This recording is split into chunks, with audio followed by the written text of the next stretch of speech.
யாக்கோபு 3ஆம் அதிகாரத்தில் சொல்லுவாரு, மனிதன் மிருகங்களை எல்லாம் கட்டுப்படுத்துறான், ஆனால் அவன் நாக்கை கட்டுப்படுத்துவதற்கு யாராலும் முடியாது.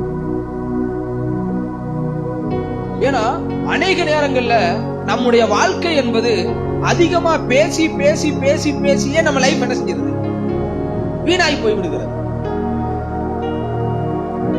யாக்கோபுல சொல்லும் போது சொல்லுவாரு, நீங்கள் பேசுவதற்கு தாமதமாகவும் கேட்பதற்கு தீவிரமாகவும் இருக்கணும் அப்படிங்கிறாரு. அப்படின்னா என்ன சொல்றாரு அப்படின்னு சொன்னா, நீ பேசாம இருந்துட்டாலே வாழ்க்கையில பாதி பிரச்சனை இருக்காது.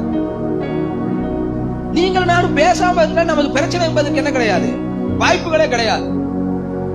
அதனாலதான் என்னமோ யோசேப்பு அதிகமா பேசாம இருந்திருப்பாரு என்னமோன்னு தெரியல.